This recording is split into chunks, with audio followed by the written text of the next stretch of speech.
Yan, purple na siya. Feel ko magiging matagal yung process ng healing ng kung ano man ang hinihil mo sa mukha mo. Hey guys, it's me and welcome back to my channel. So ngayon na lang ulit ako nakapag-vlog kasi sobrang busy lately sa bahay, sa life, and malapit na rin ang pasokan namin. So February 3 na, and then so as you can see, ang content natin for today is mini skincare routine lang naman, plus mag-review ako ng product which is the facial LED mask na i-review ko mamaya, and ipapakita ko sa inyo and i-share of course kung gaano siya ka-effective sa skin ko. And as you can see right now, wala pa akong hilamos. As you can see, may pimple patch pa ako actually kasi talagang sobrang breakout ko, at memorable talaga sa akin before Christmas nag-breakout ako. So story time lang na yun. One time kasi nagkasakit ako before Christmas, and then hindi ako nakapaghilamos within 3 days. Tapos nang nangyari is talaga nag-breakout ako. Ang daming acne or ang daming pimples na nagsilabasan talaga kasi hindi ako naghilamos, and oily din ako at that time. Then nag-try din kasi ako ng mga new products na I think before na magiging effective siya sa akin kasi nga for acne prone skin, for oily skin. But then again, since bagong product siya, hindi sana yung face ko sa mga bagong ingredients na meron yung product na yun. So specifically, nagkaroon ulit ako ng breakouts, or kumbaga mas dumagdag lang yung pimples ko. So ang ending, madami akong acne marks ngayon. Tapos nagkaroon ako ng panibagong malaking pimple, pero nag-heal naman na siya since may pimple patch naman na and everything. So ngayon, right now is mag-skincare muna tayo. Ipakita ko din yung ginagamit ko usually sa morning and evening is itong Pond's Bright Miracle na Ultimate Acne Control. This is my holy grail and favorite na facial wash ko to kasi talagang nawawala yung tigyawat ko dito, as in. Tsaka meron siyang niasourcinol which is helps to, you know, to lighten up your face within 10 days I think. And mukhang nag-lighten up naman or nag-brighten up naman yung skin ko. Next naman is itong paubos na Celetec Derma Hydration Facial Wash, and konti na lang siya, konting-konti na lang talaga since hindi pa ako nakakabili and wala pang budget since wala pang pasok. So ito yung minsan ko na lang siya ginagamit since ito yung everyday ko, and ito yung sumunod na facial wash kasi parang double cleansing na rin, and actually mild lang naman siya sa face, so I think it's really suitable for all skin types as well. Then last, we have this Celetec Hydration Gentle Exfoliating Facial Wash na ginagamit ko lang every other day, or let's say 3 times a week kasi it's exfoliating basically. So nakakatulong siya para mawala yung mga blackheads, whiteheads, and mas magbawas yung oil face natin since oily nga ako and medyo acne prone na rin. So ayan, paubos na rin lahat ng skincare ko, so di pa ako nakakabili. Actually dati ang dami kong skincare, ngayon wala na since kailangan ko mag-ipon or mag-budget, so whatsoever. So wala na lang akong toner and serum which is yung talaga yung pinaka kailangan natin of course sa isang skincare. But anyways, mag-ilamos lang muna ako, and then sisama na natin gamitin tong tatlo. So let's get it. Hey guys, and I'm back again, and as you can see, kakatapos ko na maghilamos. So hindi pa yung clear skin na, and dami kong breakouts, dami kong pimple marks and pimples as well na nagsisilabasan na. So malinis pa na yung kamay ko, don't worry guys. So next step naman na gagawin natin is mag-eskinol tayo, which is a pimple fighting with deep cleanser na nakakatulong na mag-dry yung pimples nyo and then mag-fade yung pimple marks. Actually, ito yung pinaka-ginagamit ko lagi ever since nung nagpalit ako from Eskinol na papaya nung pandemic. So, ito na yung pinalit. Tapos sabi ko, maganda siya actually kasi nakakatulong siya for pimple marks. Prone talaga ako sa pimple marks kasi ang daming bakas ng kahapon. Kaya ito.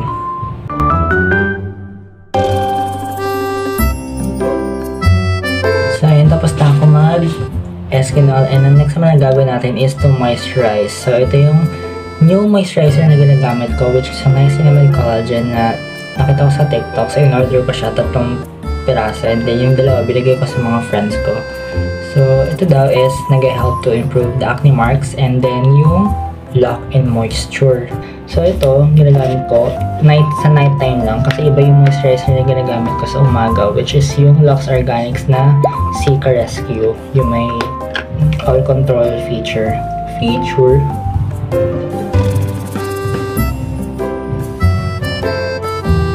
ito yun na yung moisturizer sa face natin. Maglalagay tayo ng eye cream, which is really best effective siya for having a dark circles like me, kasi talagang nagda-dark yung circles ko. Kakapuyat naman. Ito lang ang ginagawa. Magpupuyat pa rin for no reason at all.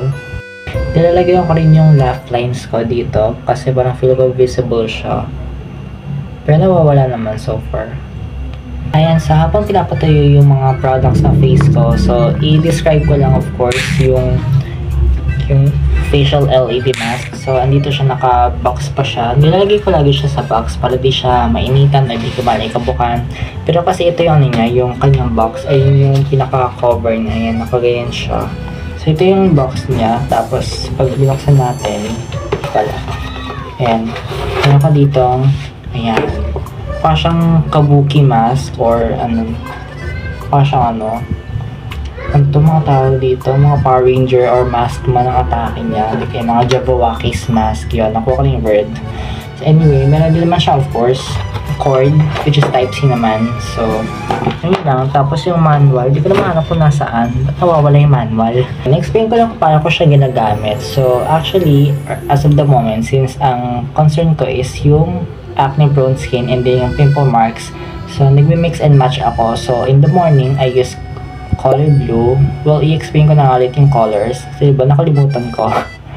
So, meron ditong, let's see kung ilang ano, di ba bilang. So, yan. Red, green, blue, purple, yellow, cyan or light blue, tas may white, and red ulit, balik sa red. So, ganun lang siya. Hold mo lang to hanggang sa tumunog, tas press mo lang ulit, tapos doon na yung ibang kulay, mag-iiba na siya. Then, ganun na siya pag papatayin lang din. So, i-hold mo lang din siya. Kung ako ulit siya ginagamit is morning and evening ko siya ginagamit. So, bali 2 times a day ko siya ginagamit. And then, ayun, as long as 30 minutes ang maximum ko. So, 15 minutes sila. Pero, habang ginagamit ko, actually, di siya tumatagal ng 15 minutes. Although, parang, kumbaga, nag-automatic siyang namamatay. Tapos, pag titignan ko yung timer ko, it's 20 seconds lang natitira. So, hindi ko na siya pinapatagal pa. Hindi ko na ulit siya binubuksan. Since gabi naman na, nakapag-LED light na ako kaninang umaga, which is color blue. So, magpo-purple naman na tayo. Ang caution pala nito, guys, bawal kang dumilat. Well, it depends naman kung tingin mong mataas yung sensitivity mo sa light. You have to close your eyes, and then bawal kang magbasa ng libro, and then bawal kang manood sa mga tablet or gadgets and so on. So all you need to do is close your eyes and take a rest. Ito pa nag-i-English. Ayan. Then have to press this one. Ayan. And then pipindutin din natin siya. So for color purple. So ayan, purple na siya. And then, hindi ko na siya ita-timer kasi automatic naman siyang namamatay. So, papatayin ko ilaw para mas maganda siya tignan.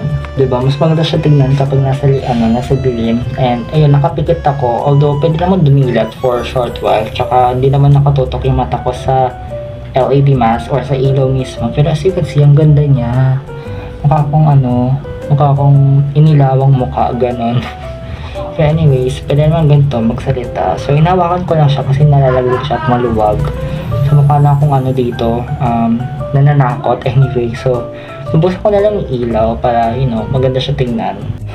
So, to tell you the truth guys, nalobat bigla yung LED mask kasi binibilang ko yung kung ilang beses ko siya magagamit bago malobat. So, January 25 ko siya chinarge.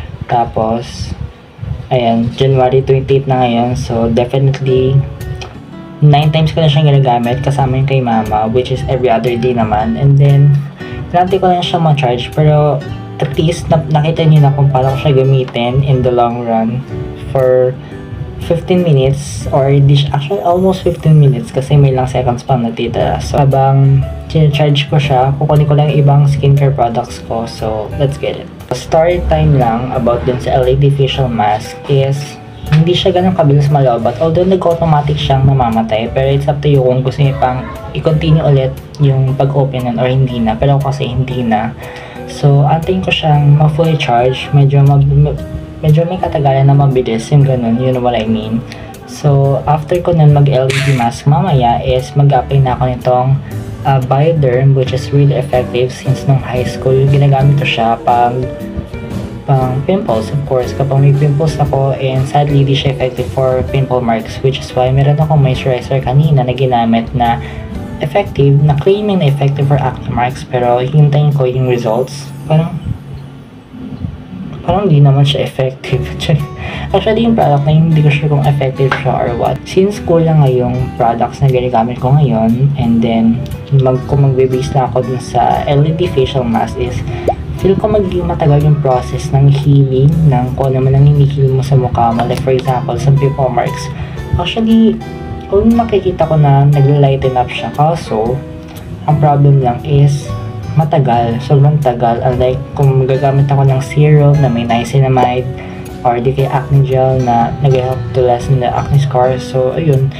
Parang mabilis siya tignan actually. Stop na rin ako mag-try ng ibang products kasi malapit na yung pasukan. So, ayoko na mag-break up.